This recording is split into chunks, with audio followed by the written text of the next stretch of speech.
What if you knew then what you know now? I would have let my gray hair grow in earlier, because it would be done by now. I would have trademarked the phrase, "I think you're on mute." I definitely did not visit my grandfather enough. I really wish I could see him. I would have done more simple kindnesses. I think I really should have just appreciated, even being in school. If there's anything the last year has shown us, every new day gives us an opportunity to begin again. Florence Bank, here for you today and all the days ahead. What if This presentation has been approved by the American Nurses Association of Massachusetts, an accredited approver by the American Nurses Credentialing Center Commission on Accreditation. Successful completion is judged by writing your name in the chat located on your Zoom toolbar at the bottom of your screen and responding to the post survey within 7 to 10 days. Each participant will receive surveys via DocuSign by end of business today. There has been no conflict of interest identified for this presentation. Good morning, everyone, and welcome to the 5th Annual AFC Summit, proudly hosted by Nonotuck Resource Associates and the statewide AFC Roundtables. This year marks the 2nd year of the AFC Summit having gone virtual through the development of this webinar series. Although virtual, the mission of the AFC Summit remains to provide an opportunity for AFC provider agencies to learn from one another, to share information and resources through networking, and to continue the ongoing dialogue between organizations through our statewide AFC Roundtable groups. These groups will return to a regular meeting schedule beginning July 2021 in a virtual format. Today you will have 2 moderators, myself, Deb Schneer, and Carrie Parody, who will assist with Q&A. A few brief instructions for participants. All participants have entered today's webinar muted and with their cameras turned off. We ask out of respect to your presenter that you do not turn your cameras on or unmute unless directed by the moderators during the Q&A. Please submit your questions to the presenter through the chat located on your Zoom toolbar. The presenter will respond to your questions at the end of her presentation. Without further delay, we'd like to introduce today's presenter, Cheryl Chan, parent, advocate, and person-centered planner. Welcome, Cheryl. Thank you so much. I really appreciate it. I'm so excited to be here. Once again, I think I've been here from the beginning doing presentations and workshops for this particular event. And it's always an honor and a privilege to be able to come back and talk more, because every year, the things that I learn as a professional and as a mom change, they evolve, they mature, and I learn more and more things, primarily from the families that I work with through my practice as a person-centered planning facilitator, my practice in working with families, and especially families who are either going through that transition process from education to adulthood, or have been in adulthood for many years and are just looking to get some support around all sorts of things. So I get the privilege of meeting people all over the country because I do travel around, and boy, it's every single experience is of course unique. But over the years that I've been doing this, I have found that there are some patterns of behavior, patterns of that are consistent with gaps in what we're doing as caregivers and possibly as systems and support professionals too, that I think really need to be brought forward into the top of the conversation around sustainable care, long-term caregiving.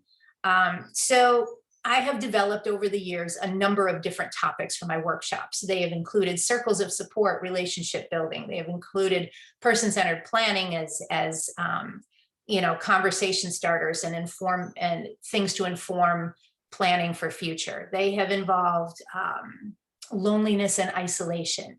They have involved a number of different things. And this year in 2021, I have developed a new workshop that really involves the kinds of things that we're going to talk about today, and that's skills capital.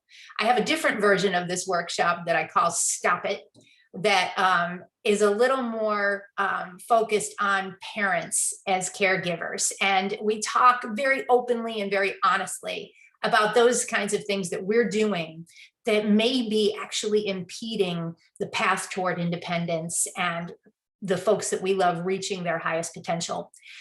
Today's presentation has a little bit of that flavor to it, and that's okay. I think it's a really continues to be a really important message, but rather I have shifted the tone of it a little bit to include those of you who are here today talking about who are not necessarily direct caregivers, but perhaps people who are supporters within the systems, case managers, and so on. So the things that I'm going to talk about today are things that I would encourage you to take back to your families if you are a case manager. If you're a family member, welcome. I'm talking right to you. If you're a case manager or someone who supports families in any capacity, think about how you can relay some of this information back to those families that you work with, because it really is important. And I can't wait to show you what I have to share with you today. So I'm going to go ahead and do that right now. So the title of today's workshop is Skills Capital: How Investing Time and Hard Work Now and Practicing will lead to dignity and fulfilled lives when we're gone, or before, so we can enjoy watching them grow. Now, that's a reference to something that I've also talked a lot about over the years, and that is my own personal experience, and as well as the ones that I've seen over the years that have been very successful. As a mom, my son was transitioned into out of my home and into caregiving residential placement, and now in shared living, highly successfully supported by Nonotuck Resource Associates. And what I've seen is, and what I talk about so often, is the fact that I didn't wait until, my husband and I didn't wait until we were too old or somehow unable to care for our son, Nikki. We did it with intention. We did it with a lot of planning. And now, since it's been many years, it's been almost 9 years since he went into his adult situation. And he is leading a wonderful, fulfilled, terrific life of dignity. And we get to watch it happen, and we get to sit back and enjoy it and be at the head of the table for decision making and have that voice that's necessary. And everything is settled and in place. So that's what I'm talking about when I talk about, before helping to create this stuff before we're gone. Has so many benefits because for all the reasons that I just explained. So at any rate, without further ado, this is skills capital. Now, what do I mean by skills capital? Well, we're going to talk about that throughout the presentation today. And here are the things that I'm going to touch on. I'm going to touch upon normalization as the litmus test. I'm going to talk about starting with us, how the caregivers, how we have to get ready for what we need to be doing and how we need to be doing it. We're going to talk about physical dignity. We're going to talk about being the best housemate. We're going to talk about becoming intentionally cool. And all of these things, these physical dignity, best housemate, intentionally cool, soft and squishy, and opening doors, those are in reference to the people that we love. But we got to clear some air. We got to clear the way to be ready to talk about how to invest in skills capital as ourselves as caregivers. We have to be able to begin that process in a healthy emotional state of being. So we're going to talk about that. So let's get started. Now, normalization. Normalization is actually a thing. It's a principle. It was developed way back, and it was developed and it was brought to the United States by Wolf Wolfensberger.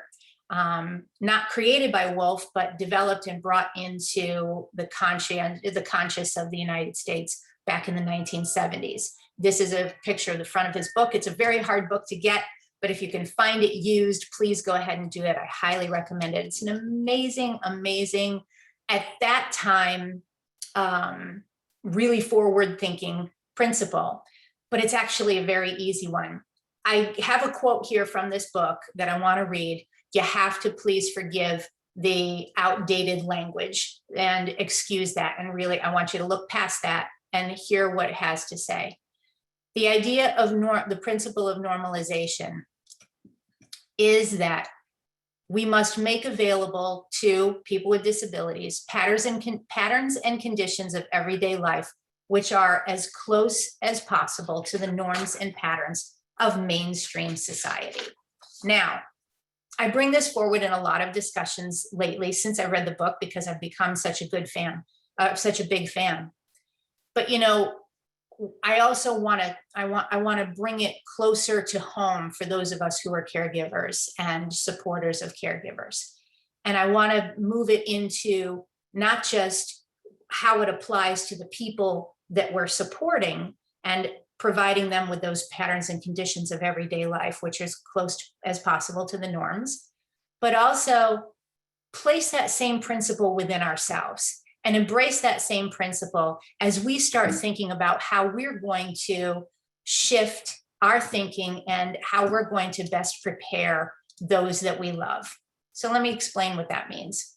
For every time, I want this to be your guiding star, the principle of normalization, and I'm going to be bringing this up over and over and over again throughout this discussion. Everything that we do, I want us to shift our mindset and rethink how we're approaching what needs to be done and how we can support the one that we love. For every question that you have regarding how do I approach this, how do I make this happen, what needs to be done, and what does this need to look like in terms of skill sets and learning and so on, the answer needs to start with, how would I approach this with anyone else? And by anyone else, I mean a neurotypical person, our other children who may be neurotypical, our loved ones if they're not our children, anyone else who falls under the more neurotypical, normalized part of our society. In everything that we do, how do we think about approaching that?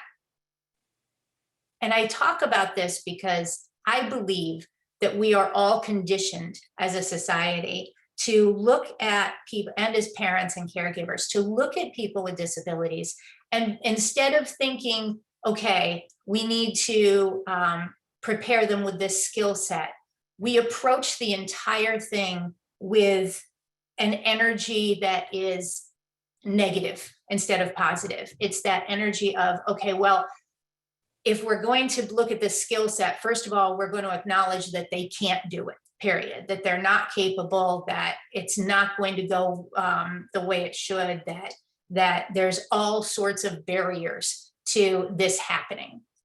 And that's because we're conditioned to think, okay, a person with disabilities simply can't. There's something wrong. There are things that inherently cannot happen.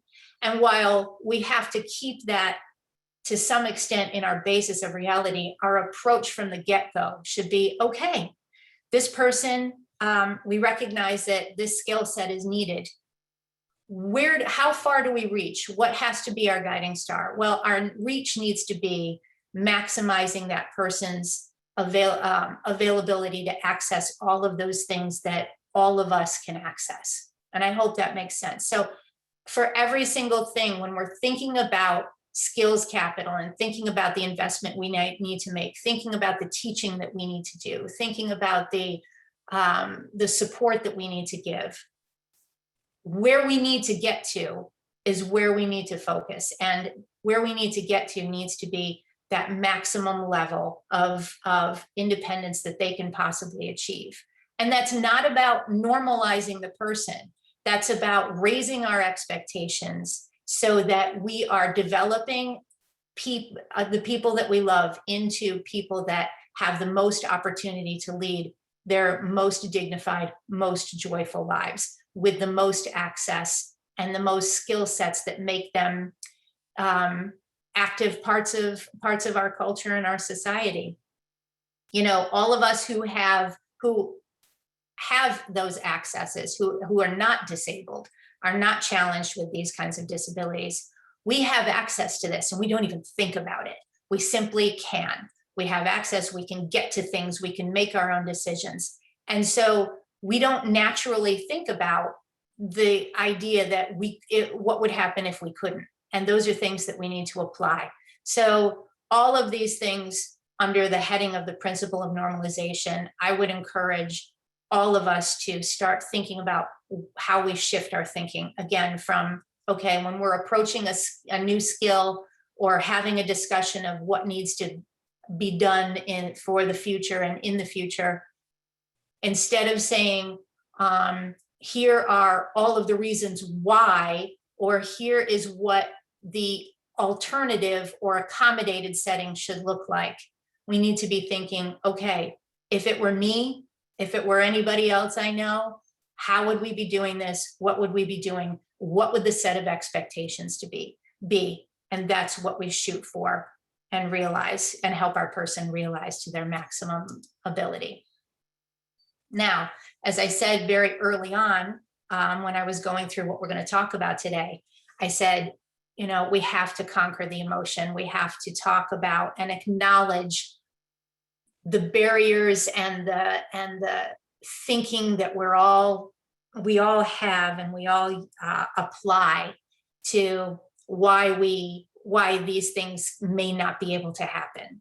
I'm a parent first, and I remember hearing a lot of things from the time that my child was very, very young, things that I have to do, things that he has to learn, things that he must be able to do, all of these developmental milestones and steps and all of these things that need to progress. And I remember once we reached this kind of middle school and high school age, and I started looking at the future, I remember specifically thinking, okay, I'm actually becoming more and more overprotective.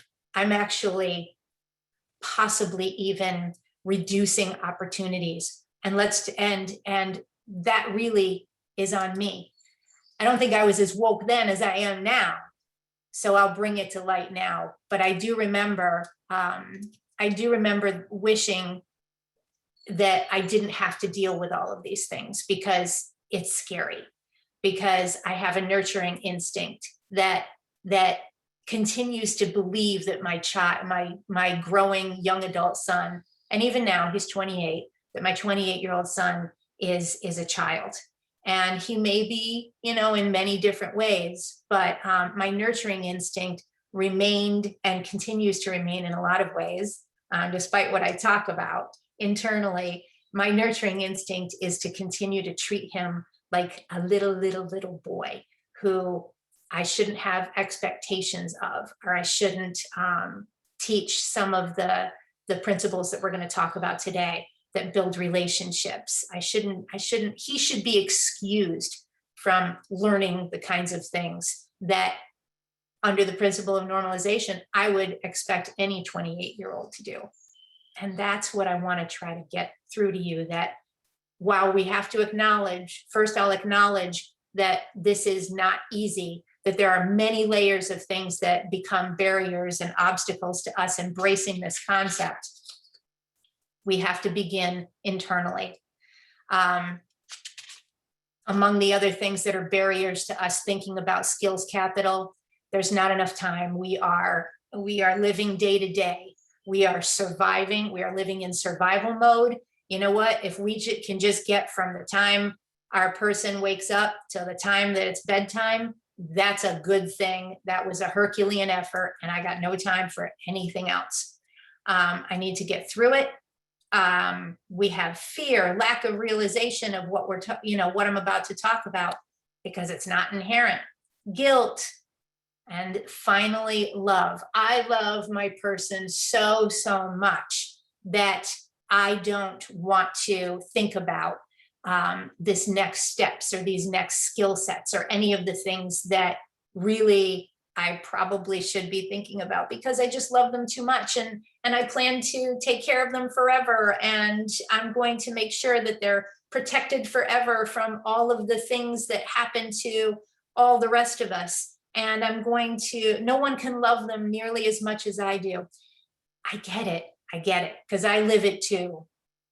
But I would submit to you that it is a barrier sometimes when we let that get in the way.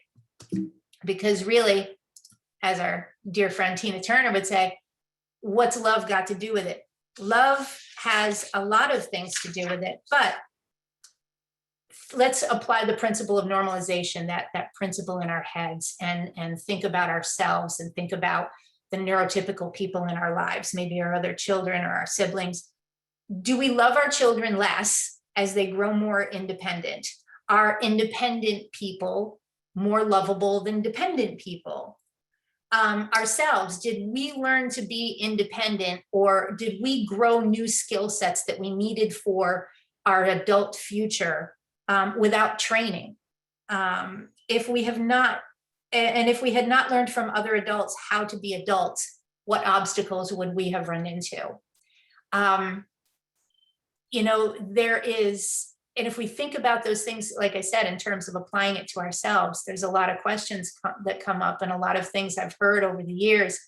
You know, one comes to mind that made me laugh. And I hope you will laugh with me. It had nothing to do with any particular person, but I had a mentor of mine who was an older parent years ago, when I was talking about my resistance to helping my son learn new skill sets. She said, manners in particular, I think it was. But at any rate, we were talking, and she said, you know, there is such a thing as a person with a disability who is also a real jerk. And I laughed, and she wasn't talking about anybody in particular, but I think about that all the time in terms of what I'm talking about here. When we talk about love, and we're talking about our other children and other people around us, and we think about the people that we love, we think about the people that are in our lives that bring us joy. They have skill sets that contribute to the relationships that we have. And we're going to talk about a lot of those. Those are the soft skills we're talking about. But it's really important that we remember that love is not something that needs to be used as a wall. Okay, we can love our children and help them grow. In fact, helping them grow is a way to love them, right? Helping them grow as opposed to protecting them and not giving them the opportunities to fall and to grow and to learn new things. Helping them grow, that's the way to be providing the best opportunities for them, the best skills capital. So how do we as caregivers, how do we as supporters of caregivers kind of step up and begin to think about how we can, about doing these things, about investing in skills capital, about helping our person become the best version of themselves they can be?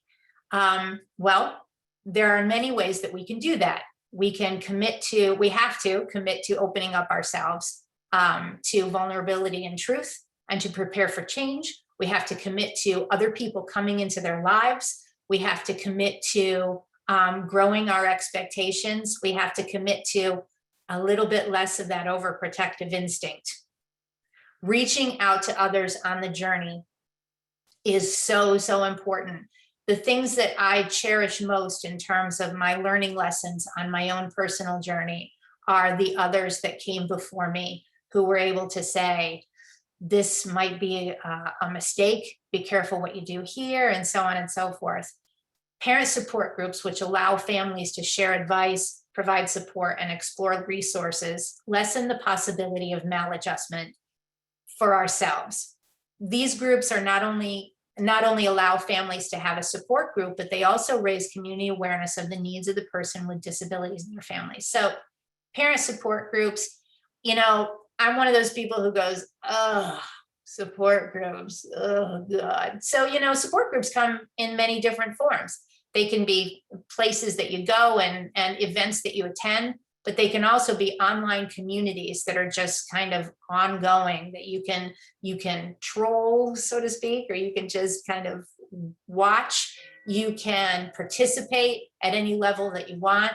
But boy, these kinds of resources are huge, not just for practical tips and strategies, but also feeling like you're not alone, and arming ourselves with a community of people who get it and understand and who can support all of the things that we're feeling as we go through this is critical.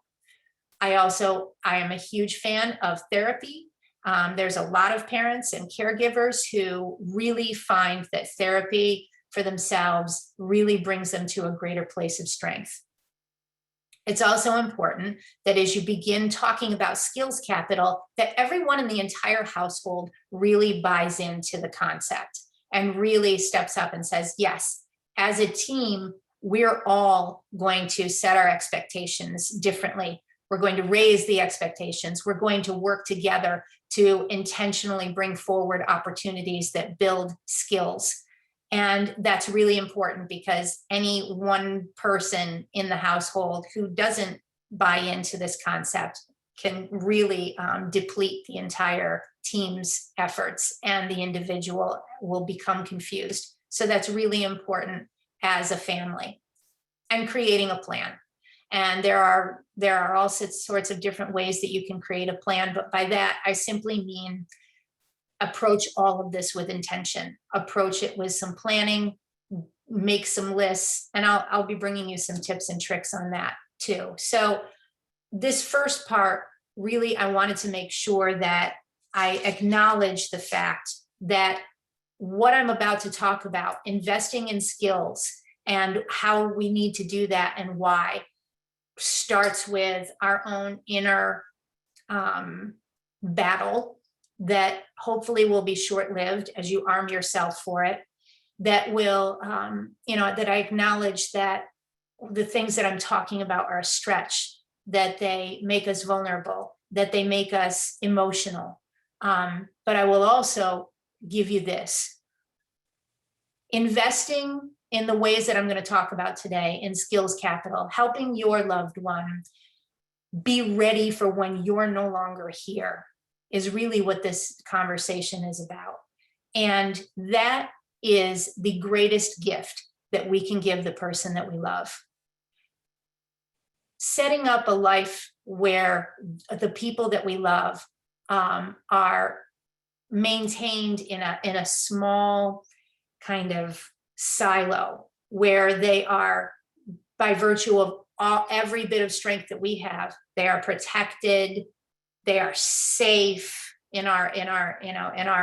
by creating this small little tight world where they are not required to participate more than they currently can in any particular activity, where they are not expected to contribute to the household or the community. Those are not sustainable. Those are not ways of loving our loved ones to the best of our ability. We have to be able to be ready to open ourselves up and be ready to invest in the skill sets. So I have broken down these skill sets that I'm talking about into, I think, 4 or 5 different categories. So I'm going to start talking about those now. And this really helps to, I think, bring more clarity to this conversation, because it's a big, big, big one. You know, we all have the experience of our loved ones having been in school, where at the educational level, the teachings and the topics and the IEP goals and all of that, a lot of that is prescribed. Teachers are given, are given the responsibility of bringing up these skills, and they're special educators, so they have a lot of knowledge and a lot of experience and the education behind it. But when they leave that community, they leave that educational system, those same things that we lean on are no longer there. And so we need to be able to step up and look at those things ourselves. And that can be a really hard thing. So again, that whole concept of reaching out to others, of being part of the community and accessing those spaces, whether they're on social media or at the local ARC or at the local resource center, those are really, really critical, because you'll find those things there, as well as the personal strength that you will find by joining those things. So let's start talking about the different kind of skills capital that we need to be really, really investing in. Physical dignity is top on the list. Now, this list was created out of a lot of experiences that I've had working with families and seeing those gaps, as I said earlier. But recently, in preparing for this workshop and other workshops like it, I also did some crowdsourcing from caregivers, case managers, group home managers, and direct care workers to ask them about this question. If you could kind of list for me the things, the qualities, the skill sets that create the most desirable, so to speak, the strongest candidate for whatever living is necessary that a person approaches in adulthood. If you could list those skill sets that would give them the highest level of dignity and opportunity in their new residential setting, what would those skill sets be? And I wrote them down and I listened very carefully. And so a lot of this comes out of the words of those folks that I interviewed. So I appreciate all of them. They know who they are. I've already thanked them.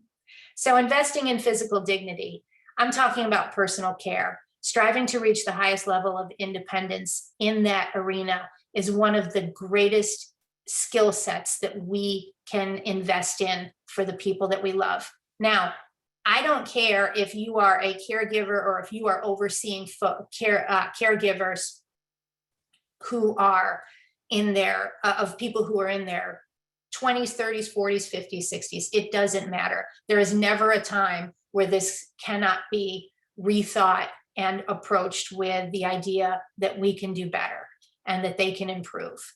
And let's talk about the reasons why, some of the reasons why this stuff is important. First of all, self-esteem. Living with low self-esteem can harm your mental health and lead to problems such as depression and anxiety.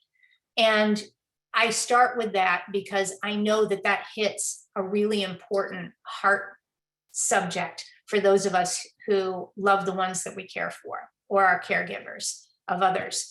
But it also, we want our person to feel like they have some control, at least over their bodies, if not over some of the other things in their lives.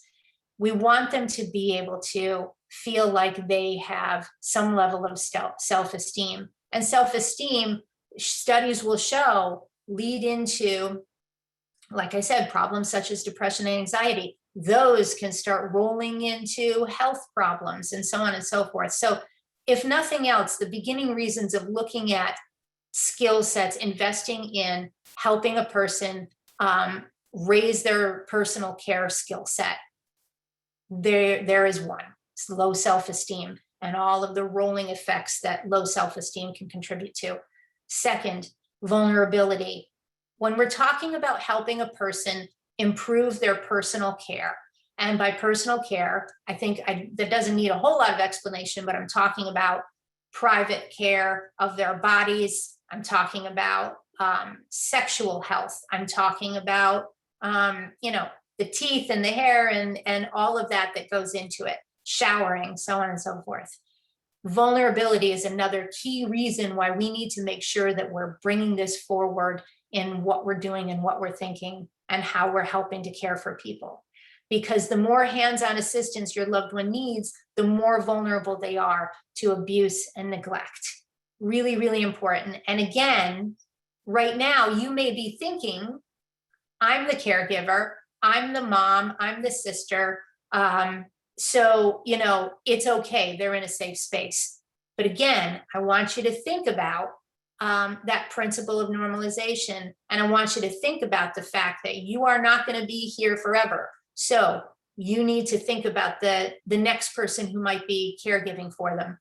Maybe you've thought about that person already. Maybe you already have that person chosen. Maybe that person has already committed to doing that. Regardless, for reasons of self-esteem, as well as for reasons of vulnerability, helping the person reach their maximum level of independence in this area is really, really, really important. In addition to those interpersonal things, reasons for focusing on this, there are others. And I want to bring these to your attention too, because these are things I bring forward to families individually, and they go, oh, I didn't even think about that. When it's time for your person to be, and I have a floating number 1 around here, sorry about that. When it's time for your person to be cared for by another caregiver, whether that's for whatever reason that happens, whenever time that happens, the more dependent, the more support a person requires, in, especially in this area, the more costly their lifelong caregiving will be. And in terms of system supports, if you're going to need to lean on system supports to fill in where you have left off later on, then folks who need higher levels of support will be more limited in all areas: day or residential opportunities, community access, skilled care. They may need higher levels of skilled care as opposed to just plain, respite workers, peers, coaching folks, that kind of thing. So there's actually a financial possibility that will lead to a budget, a fixed budget, if you're working with the systems, or even if you're working with a private budget, that fixed budget will not be able to be spread as far if you have to hire skilled people, if you have to do a lot of training, if that person needs a lot more hands-on support. It's going to be harder to find people who are willing to do that. And so all of these things contribute to reasons behind incentives, so to speak, for you to be really working on personal care skill sets. So I've gone over all of them. That they speak to dignity, they speak to financial and system supports, barriers, and things that become greater burdens on those areas. It speaks to self-esteem, the mental and physical problems that come with lowered self-esteem, and vice versa. I talk all the time, let's look at that principle of normalization. Don't we all, as a human condition, don't we all feel better when we are better able to care for ourselves? Don't we all feel stronger? Don't we all become greater, better able to reach out and do things for others and contribute to our communities if we have that level of self-esteem that's so important? And the answer is yes. And also along with that is the fact that if you do some research behind places and spaces where people with disabilities have provided their voices, they will tell you over and over again that being contributors to their spaces, whether it's right at home, whether it's out in the work world or out in the volunteer world, wherever their spaces may be, wherever their community is, they want to feel like they are contributing. They want to feel like they are not constantly just dependent. So lots of reasons why investing in this kind of skill set is really important. Now, I have provided for each of these areas that I'm talking about today in this slide presentation, which you will be getting a link to because I'll be providing that. I have provided a number of resources. So regardless of your person's ability level, there are resources, there are visual supports resources, there are activity schedule resources. There is, I recommend a behavioral support person, and there's one person in the Massachusetts area, there's probably more than one that I know of. Just as an aside, I am not connected to or invested in any of these resources that I'm providing today. They're simply starting points for those of you who are going, okay, great, got it, yeah, but how do I go do this? Where do I find this stuff? And I bring up adult behavior support because that is an important piece that we often falls apart when people transition from the school systems and educational entitlements to adulthood.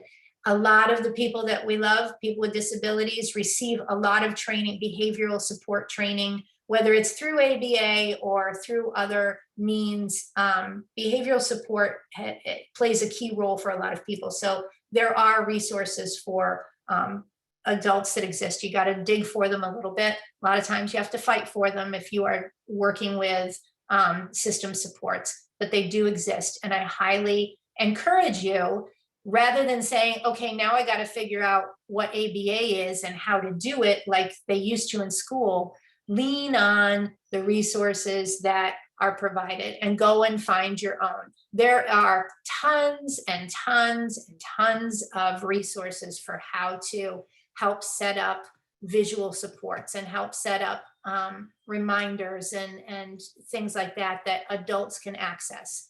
We're going to talk about shortly things, making things appropriate for an adult as well.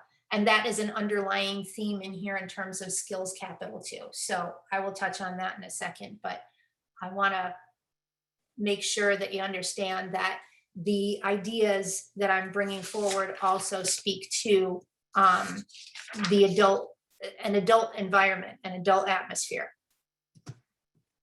All right, the next skill set after physical dignity, personal care that I want to bring forward are the things that are necessary for a person to become an awesome space sharer. Now, I use space sharer, I say housemate here. Man, there are a lot of different things that I mean by that. But here's the biggest point that I want to make when I talk about being a good housemate and being a good space sharer.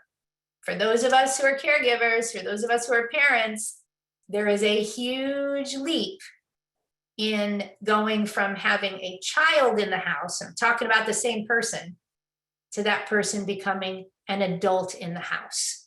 Now, so whether your person is going to live with you forever or not, or if you plan to have them going elsewhere, if they're still with you, it is time for us to shift our thinking from this is my child to this is an adult in my household. And this is going to, by shifting our perspective once again, and making sure that we're ready to embrace this new way of thinking, we are going to prepare ourselves to be much better prepared for helping make this leap for the person that we love. Now, we're going to talk about what this means. It means just what I said. Your child is no longer your child after they are, all right, name the age, I don't care, 18, 19, 20, 21, 22, doesn't matter. Once they are no longer, let's use the systems line of no longer in the educational entitlement. Now they're adults, okay? They are adults in the house. Let's apply the principle of normalization for a second. Do you have other children who are maybe neurotypical? Are there other people in the house that are neurotypical?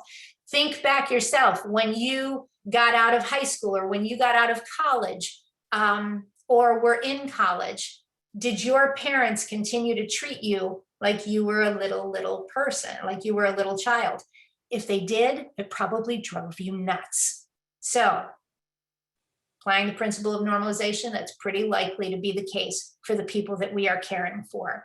You know, I hear a lot of people when I'm talking about to families, I hear a lot of people say, well, my loved one with disabilities has a couple of siblings, and those siblings are older and they have grown up and gone off to college and they've got their own apartments. And my loved one, they just want that. That's what they're looking for because that's what they believe they should be doing, or that's what they believe is the next step in life. They're not wrong. They're not wrong. So we're the ones who need to sometimes make sure that we're embracing this concept ourselves. It is time to start treating them like adults in the house. That's going to help us now, and it's going to help them later when we're no longer their caregivers. They are going to, by looking at what skill sets are necessary, what expectations we have for everyone around us who are adults around us, we can apply those same ideas and say, okay, here are the skill sets that are going to make them the best housemate that they can be later on. So let's start working on those now. Really, really, really important. But boy, what a huge leap this is in terms of ourselves being prepared as caregivers. So for the same reasons that we talked about for under the heading of physical dignity and personal care, they apply here. This is why this is important. Self-esteem, vulnerability, financial and system supports. So a person that you have prepared to be ready for life beyond you is going to be the best housemate that they can be. And that's what you want to be able to present to the next caregivers or the next people, supporters in any way. You want to be able to introduce and have your person introduce themselves as having all these skill sets that will really make them desirable for the next setting. Okay, really, really important. Now, how do we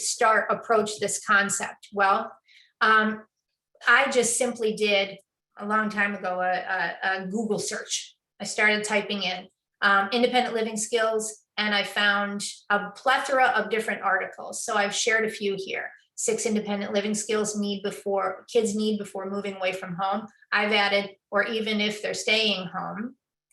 There's that article. I love this one, written by an autistic adult. This article has excellent tips for organizing thoughts, creating communication streams that work, and managing schedules, chores, and needs within her adult housing situation. And this has some really extraordinary thoughts behind it, as well as real life strategies. So I highly recommend that you look at that. Another article, How to Be a Great Housemate. And the quote from that I really like is, while we can't force your housemates to behave, we can give you some tips to make sure you aren't the difficult housemate that everyone else complains about. Again, we wouldn't do it intentionally, but if we have a person that we're living with who is not someone that is contributing, who is not someone that is keeping their spaces clean, who has arrived with the expectation that somebody will do things for them, has arrived with the expectation that they don't have to do anything but enjoy themselves, sit around and be fed. They're not going to be set up to be ready for their next space in a way that sets up for relationship building, good positive friendships, most reduced level of care, personal care, and so on and so forth. So start looking at these things. I'm not an expert on what it takes to be any of these things. I'm not an expert on all of these ideas. I'm bringing forward to you the things that are necessary to start thinking about, and then you go and start looking at these key things. But again, and then there's a number of different resources that I bring you. Connect with, if you're a family member, connect with your case managers when you're talking about all of these things, because they may also have some really good resources and ideas. Always applying the principle of normalization again. When you got into your first housing situation, a lot of us, we may have gotten married and that was our next housing situation. We may have gone to college and that was our next post-family home housing situation. Think back, apply that principle. What was expected of me? What were those things that I had to do? And what were those things that I arrived and didn't realize I needed to do? And that caused problems. And I had to learn them very quickly. The next skill set that I want to bring forward, I call intentionally cool. Now, this is about being aware of the new norms. And I'm kind of talking to caregivers and case managers here. This is another huge leap, frankly, that I find with all the families that I work with. Being aware of the new norm of social connectedness and technology in every area of our lives. they can help us, all of these things. Technology can help our loved ones reach higher skill levels than ever before. So the truth is the learning curve here is ours as caregivers. Those of us who lived before the internet, those of us who lived before, you know, the level of computerization, is that a word, that we have now, all of us have this huge learning curve on how to stay up with the times. But these are the times, and I'm finding through my work that families are forgetting or not bringing forward into their consciousness the fact that technology is invading or is a big part of managing our lives. Now, you may be well aware of that, or it may be subconscious, but let me just throw this out there. If you lost your phone, imagine that. And I can imagine if I said, how would you feel? You're all going, oh my God, that's my brain. That is my everything. I would not be able to function without that little box, that little phone here. See, mine was about an arm's length away, as always, right? We all live like that. But we forget that that same technology, that same access to all of the things that we access for ourselves has to be something that we are considering and teaching and bringing into the lives of the people that we love. It just is what it is. And when I say intentionally cool, you know, again, when we are preparing the people that we love for being adults in the world, we're going to talk about this as another soft skill set later, and I'll bring it up again. But, you know, if they're in their 20s or even their 30s, that's what 20-year-olds and 30-year-olds are doing. They are not really talking. They are using their phones. They're using their social media. They're using their phones, not to talk, but to text. That's how communication flows these days. So it is really, really important that when we're talking about skills capital, when we're talking about investing in skills, that we are including using the same techniques and approaches to communication that our loved ones' peers are using. They will be left in the dust if they don't have some access and some experience with these sets of skills. That's just where it is. And, you know, we could go on and on, those of us of an age, about how we feel about the fact that our, you know, folks are not talking as much, and, you know, they're not even teaching handwriting in schools anymore. What? But those are the times. So making sure that we are including in this skills capital, in investing in skill sets, this stuff, social media, texting, apps. Now, this kind of stuff doesn't just talk to or speak to the idea of socialization and opportunities around relationship building and so on, which it does. But under the heading of apps, there are a plethora of ways that technology has developed that can really make lives easier for people with disabilities. And there's a whole lot of investment that has been made by individuals, organizations, companies, and so forth to really hone in on that market. And they're wonderful. I try to keep up as best I can with all of that stuff, and I fall flat because I am technology changes all the time, and I find out about new things that are available all the time. So I'm always constantly looking for singular kind of resource places. And I found one that I highly suggest. It's out of Greater Houston. It's called Bridging Apps, and I've provided the website here on the slide.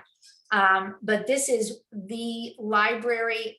This is a library of tools and technology like I've never seen before.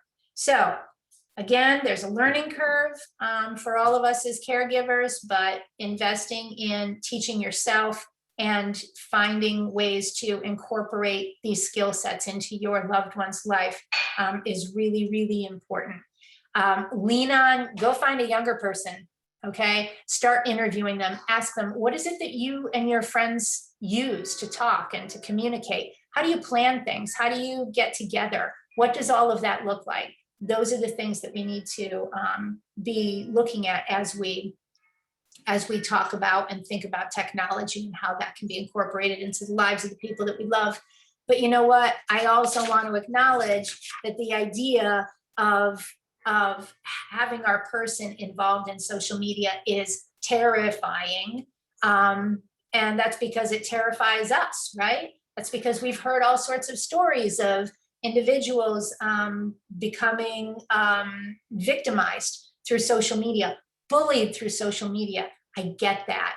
I absolutely get that. So yes, to the extent that you're going to have to be involved in your loved ones' social media and monitoring it and making sure that they're safe, absolutely do that. But don't deny them technology because you're afraid of it.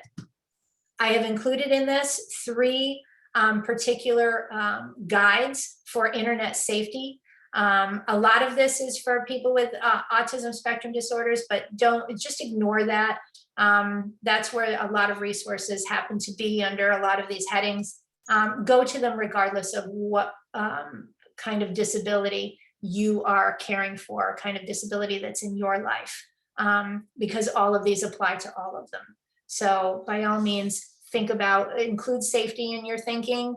But again, don't stop it from happening, because they will really be losing out on a key area of modern life. Now, I talked a little bit earlier, I mentioned that we're going to be talking about some of the soft skills. This is my next area of skills, skill sets that I think are really, really important. Call them the soft and squishy ones.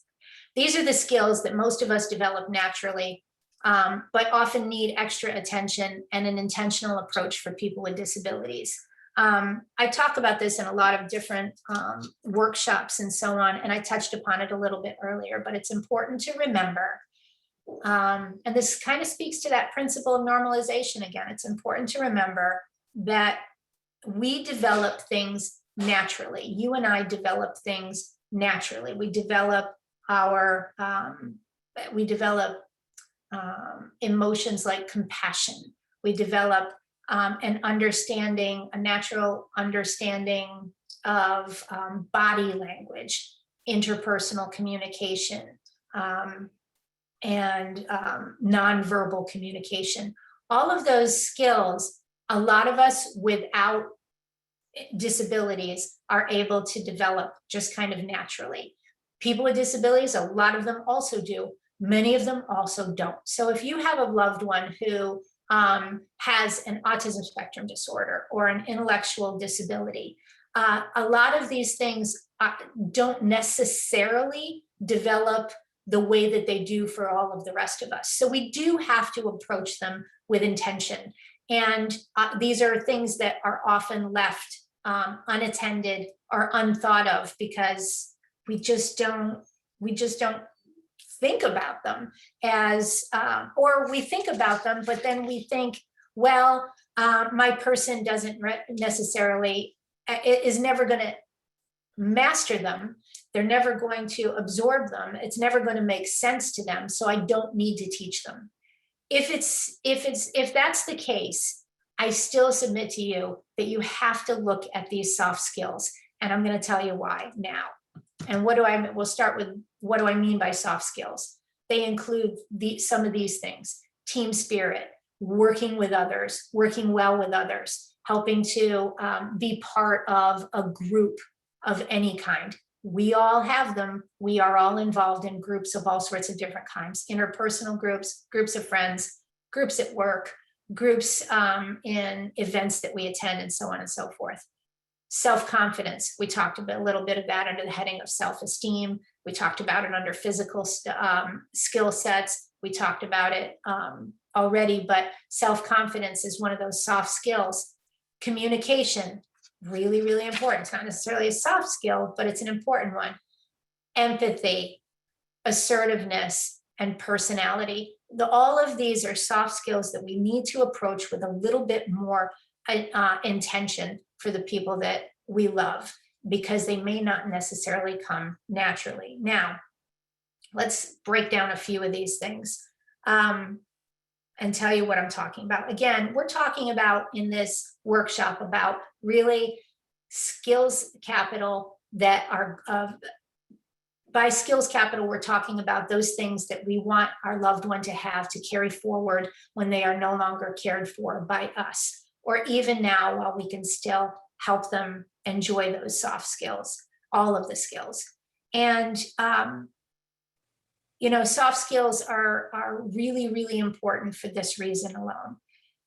When we have, let me think about this. So I do another workshop. You may have been to it. I don't know if anybody's ever attended one, about circles of support. And that particular one is about relationship building. Relationships are an inherently human part of our existence. We all have people in our lives, and they are very, very important to us. Some of them may be close and intimate. In the circle of support conversation, we have 4 circles. They include people that are in our circle of intimacy, circle of friendship, circle of participation and association, and circle of economic exchange. All of us, when I do that workshop, I have people, I apply the principle of normalization and have people map their own circles of support. And when we talk about valued relationships in that workshop, we talk about what are the kinds of qualities of the people that are in our lives that make them, that leave them and keep them in our lives. And some of those answers include, you know, the ability to have good conversation, people that know our story because we trust them, people that reciprocate the kind of love that we give them, people that are polite, people that have an ability to empathize, people who are fun to be around. And so those are things that we build through soft skills. Those are the soft skills that we have. All of these things contribute to that. And so when we are thinking about the idea that the people that we love beyond us, we love them, okay? We love them just as they are. But in the real world, in the adult world, if you think about the people that are around you, do you hold on to, do you value the people around you who are rude, who don't have interpersonal skills, who don't seem to reciprocate any interest in you, who, you know, just are not pleasant people, they're not very fun, so on and so forth. They're not really giving us a whole lot of incentive to hang around them. The answer is often no. Those are not the people that we have around. Those are not the people that we have, that we build relationships with. Those are not the people that we value. If we don't bring forward our best selves with these soft skills embedded in us, then we are not going to be people who are desirable, people who want, who others want to be around. You know, I went to my 30th high school reunion a few years ago, and I spent a couple of days, and I ended up leaving very early because I was so frustrated that every conversation that I had with my former classmates, I would intentionally approach them and say, tell me about what you're doing. Tell me about your life. How are you doing? Haven't seen you in a long time. What's going on in your life? Who's in your life? What do you do? So on and so forth. And I would ask all these questions, and then the conversation would just end there. Nobody turned around and asked me the same thing. Now, I wasn't a super popular girl in high school. I was kind of geeky, kind of an outsider, so maybe they didn't care, whatever. But what ended up happening from my perspective was I didn't want to be there anymore. Those people were not being, they were not showing me that they would be valued members of my life. So I'm looking for, all of us are looking for, in terms of relationships in any setting, we are drawn to people who have these soft skills. The people that we enjoy the most are those who make us feel special, and vice versa. The people that we view as confident, as polite, as fun, people that we enjoy working with because they work well with others, those are the people that we are drawn to. And those are the people that are least likely to be targeted for abuse, isolation, bullying. And those are the people that find more authentic, longer lasting relationships. So a lot of times as caregivers and parents, we place the burden and the responsibility of loving our loved ones just the way they are, without asking the ones that we love to participate in these soft skills, to learn these skills, to make them people that others want to be around. Now, of course, we as caregivers and people that love our children and our siblings and so on, our family members, we love them, like I said, just the way they are.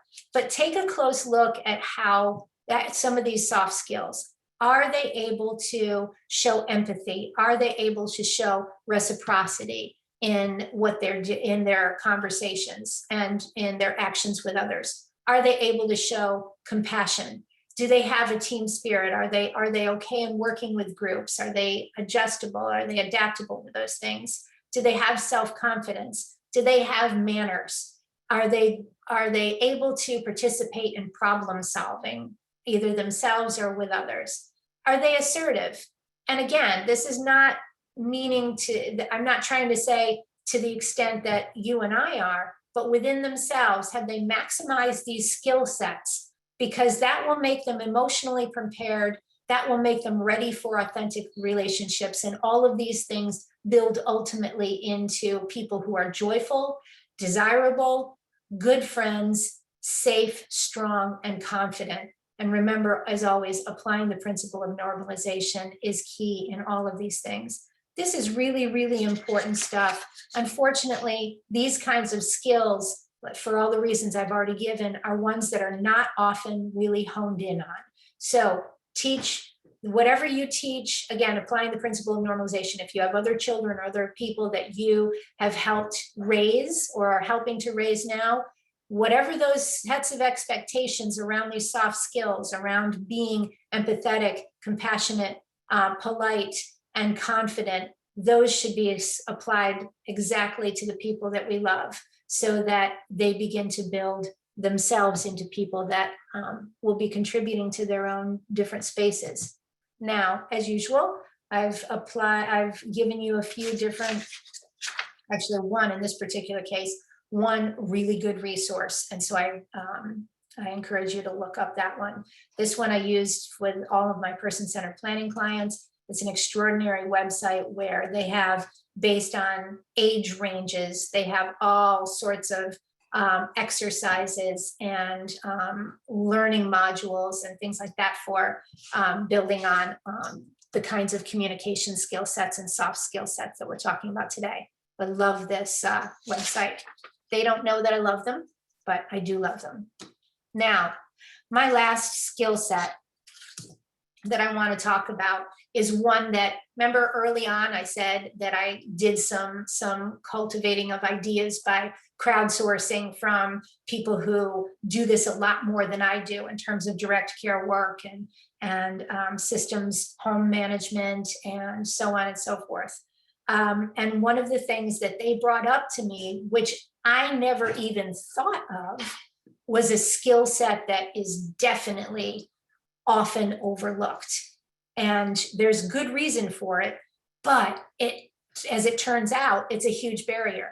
And that's the idea of opening doors and exploring, developing the confidence to try new things and the openness to new experiences. I was specifically told by people who are much smarter than me and with a lot more experience that when people come into new spaces and they have maybe moved into a new living situation, or they are in a new job, or they're volunteering someplace, when they come in and they are open to trying new things and willing and ready to try new things and explore different ideas, boy, they really can explode in terms of their experiential, their experiences and opportunities. And that's what we all want for our loved ones. But let's make sure that we acknowledge the fact that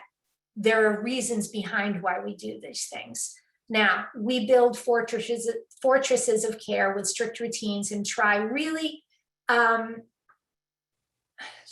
so hard to avoid change. And we do this as caregivers, right? Sometimes because that's how we survive, and sometimes, or our loved ones seek the kind of comfort that routine brings. Routine and predictability has many benefits. You know, we are taught at a young age that that's one of the things that, with our little ones, that really builds less of a chaotic household, right? And that goes for all of our children, regardless of ability, all of our loved ones, even in our own homes. We all need some level of routine and predictability, right? And there are a lot of reasons why we need to lean on that. But in contrast, what I found out is that we need to make sure that we haven't built such fortresses that they have no ability in any of the spaces that they go into to adapt to change or to try out new things. You know, and if we look at the principle of normalization, once again, real life is not predictable, right? We don't rely on skill. Do we rely on skills we had to learn to adapt to change, whether or not the change is welcome? Again, for thinking of ourselves and applying that principle of normalization, we had to learn to adapt to change as we grew and got ready for adulthood. So we have to make sure that that same principle applies.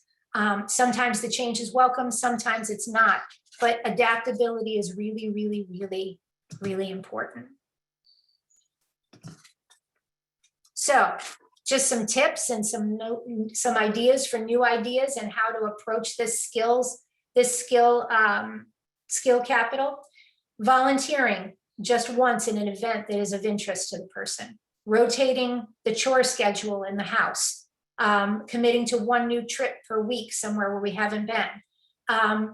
Also keep a log.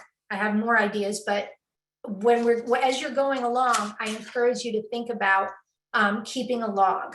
I rely on my logs that I go back to for my son from years back, where I made sure that it was like a diary, right? But I said, here's where we went today. He hated it, or he absolutely loved it. Because as you keep trying new things, you forget what was positive and what was negative. So make sure you keep kind of a log about what level of interest they had, where it was, what you did. And for everything that you want to try again, or that should stay on that list of new experiences to try again, do it again, but go somewhere else with someone else. Change up the kind of and do it in various different kinds of times and opportunities, so that that kind of continued lack of routine, and I mean that positively, that kind of promotes flexibility. So keep going. I also give you on this slide set a bunch of different kinds of resources. Boy, I'll tell you, since pandemic, in particular, Bridgewell and Northeast Arc, and you might know of others, boy, they have exploded onto the online scene. And if you just look them up on Facebook or even go to their websites, the Bridgewell Disability Services and Northeast Arc in particular, I'm calling them out because they have done an outstanding job of providing online opportunities. So under the heading of, yeah, we're still in a pandemic, we can't get out and do too many things, you know, there are online opportunities to try exercise, yoga, to try games, to try all sorts of things that you might not have tried before. And then there's outdoor activities and events as well.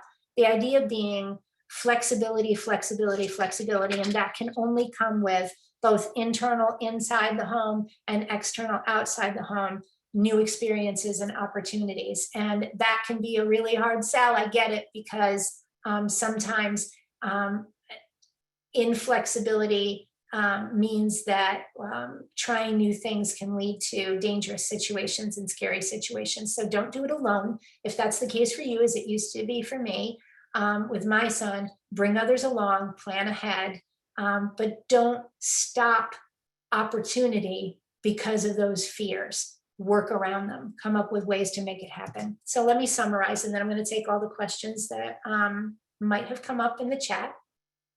The summary here under this, in terms of skills capital, in terms of what we need to make sure that we're including in our investments for the people that we love.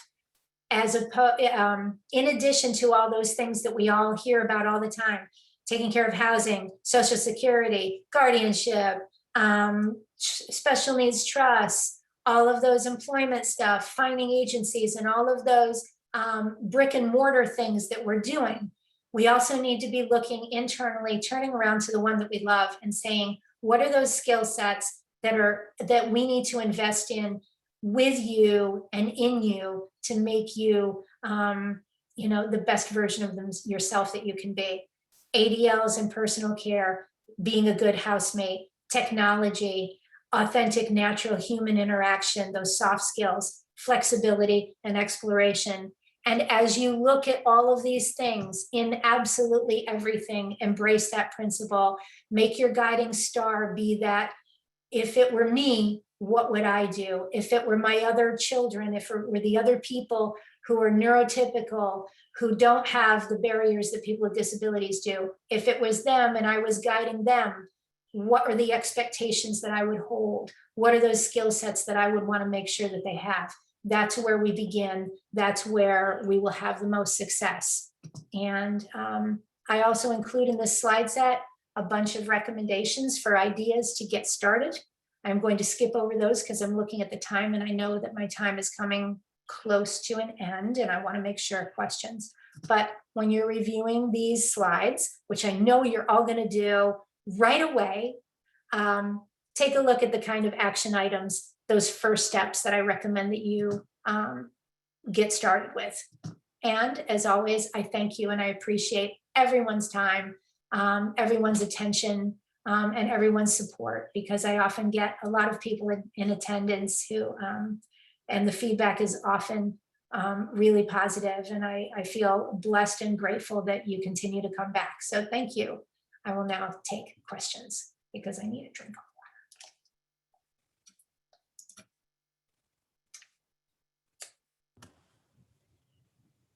So Cheryl, I think there are no current questions in the chat. We're going to leave the chat open for the next couple of minutes. Lots of feedback that folks are interested in your resources. So we will be sharing your slides. And of course, today's webinar is being recorded and will be up on the AFC Summit webpage in the next couple of weeks.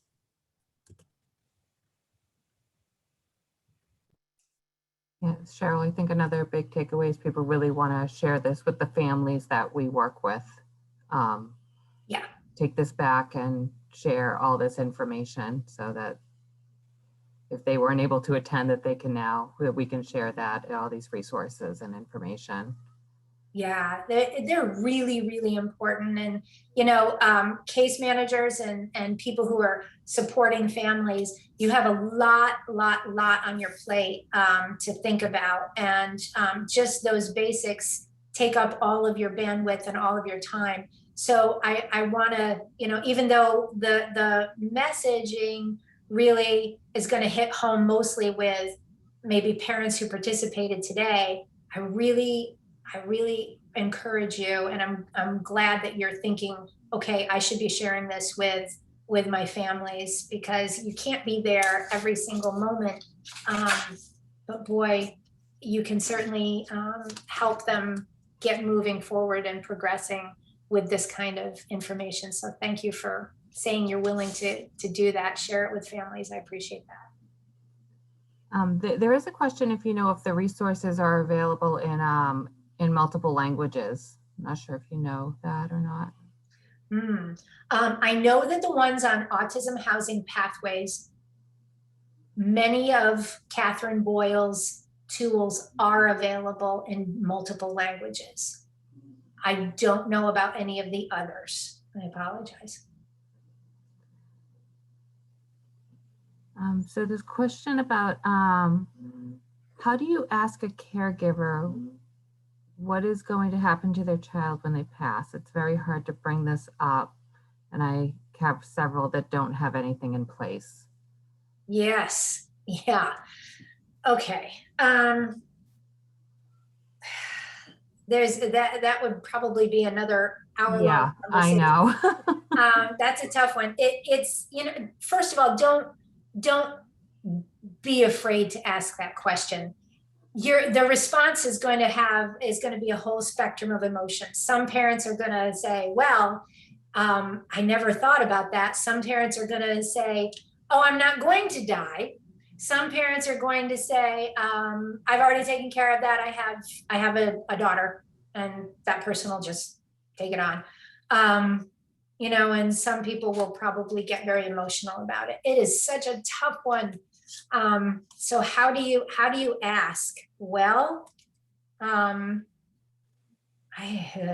that's a tough one. Just ask and roll with whatever their response is. But no matter what, acknowledge the sensitivity of the subject. You can certainly encourage them to get involved in parent groups and reach out to peers. Send them to my website.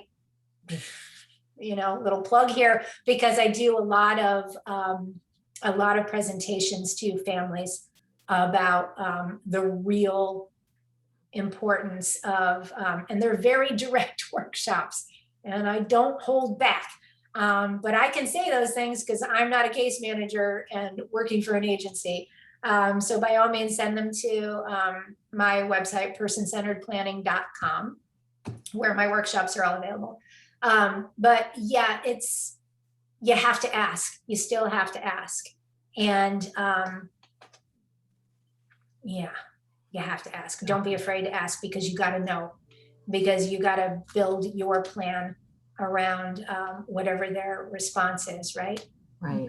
I wish I had. A great kind of leading into the next question is, do you give private sessions for parents who do struggle with this?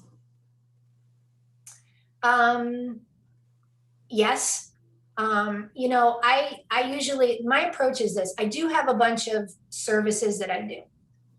I do have a consultation contract, but as a member of the community, I also know all of the barriers to hiring a consultant or a contractor. So I typically will say to a family who approaches me, I would be happy to spend up to 3 hours with you, talking through this, helping you through this, throwing at you my entire book of resources that I know of, getting you connected with people that I think you should talk to, and so on and so forth. And let's just talk mom to mom or dad or sibling, and I will guide you as best I can. And then if you feel like after that you want to continue with a contractual agreement, then we can talk about that. But I would prefer to just have that conversation and let them know that they're not alone. Yeah.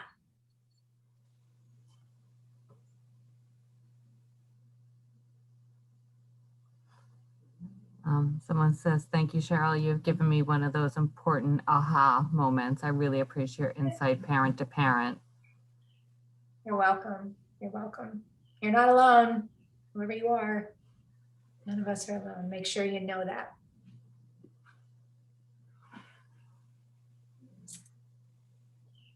We still got a few minutes. I could sing.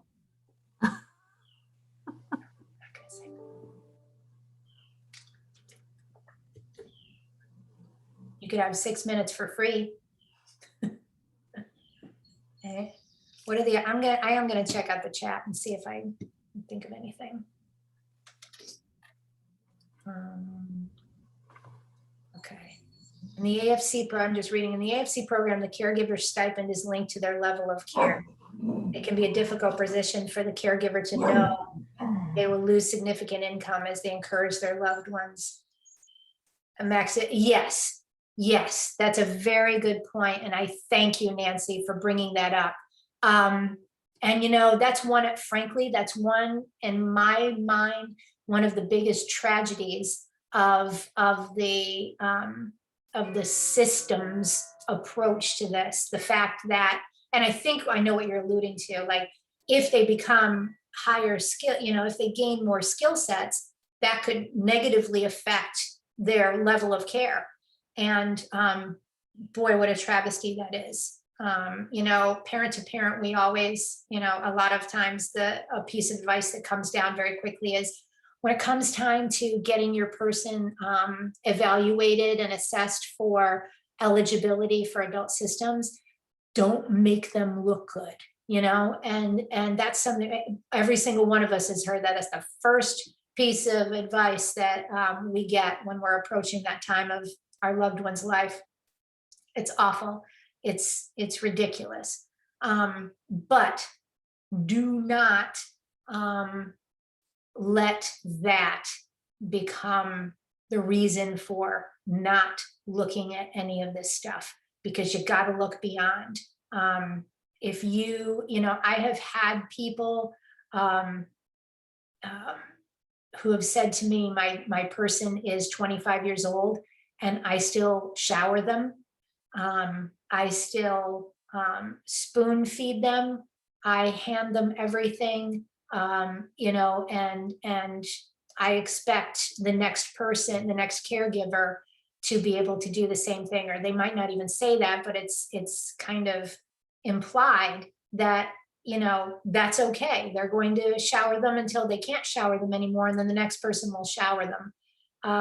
I believe that the long-term effects of doing nothing, perhaps under the heading and part of what you bring up, Nancy, that it might affect their current care level and their current budget, is a really dangerous precedent, as opposed to thinking toward the future. Because when you're no longer there, the lack of these skill sets is going to have a much greater impact, not just on budget, but on quality of life in general, on vulnerability, all of those things that I brought up. So yeah, I know, but that's as case managers and AFC providers, I think that's something that internally at that level organizations need to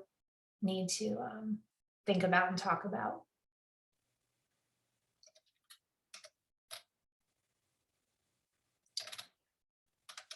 Let's see.